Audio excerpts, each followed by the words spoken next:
Congressman Mike Waltz sits on the House Armed Services Committee, and Joe Kent is a retired Green Beret and congressional candidate. Gentlemen, thank you so much for being with me. Congressman, let me start with you. How did we miss this?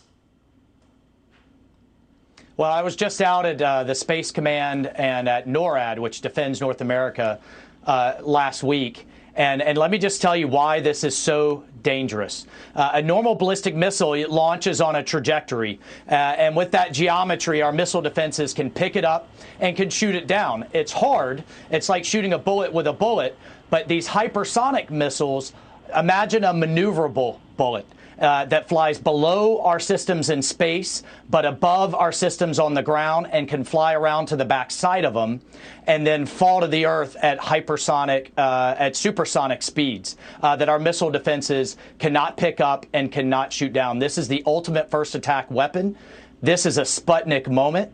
And we need a wake-up call in this country. So, Joe, it's not just the capabilities of the missile that are terrifying, but it's also why the Chinese Communist Party launched this missile right now. What are they communicating? What is their motivation? Why does Xi Jinping feel empowered to do that today?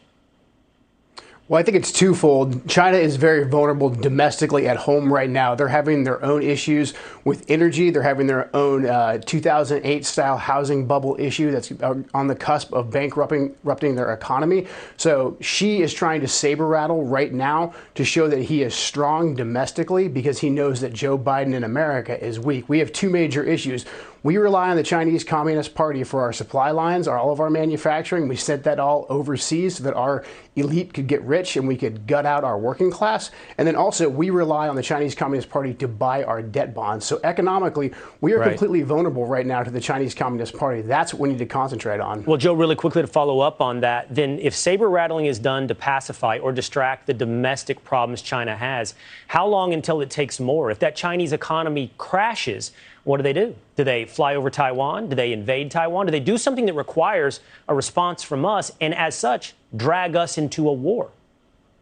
That's exactly right. They know that we're weak. They saw how Joe Biden handled Afghanistan and pretty much his entire foreign policy portfolio up to this point. So they will make a maneuver towards Taiwan to see what we'll do. This is where we need to project strength, but we also need to fight them on the economic battlefield because our elites are so compromised with the Chinese Communist Party. They refuse to let us fight on the economic battlefield. We have to get on a wartime footing to onshore our manufacturing, offensively use Trump tariffs like President Trump was doing, and then get out of this habit of just printing more money and making ourselves vulnerable to them stopping from buying off our debt bonds. Congressman, I see you nodding along. I'm going to ask you this and we'll leave it here, but I've even heard implications that watch the time frame after the 2022 Winter Olympics. Watch China around that time.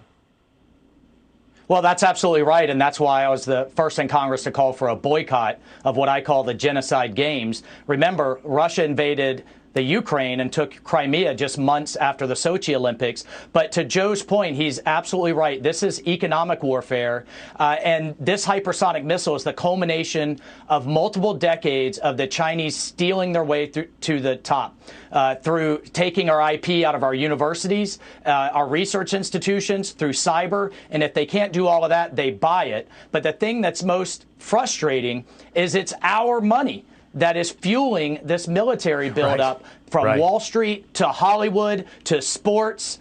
You name it. We are awash in Chinese money. We're compromised. We've got to bring that manufacturing back home and protect our intellectual property because they're stealing it and turning it against us. Our money, our technology, our elites compromising us with our enemy. Gentlemen, thank you so much for being with me tonight.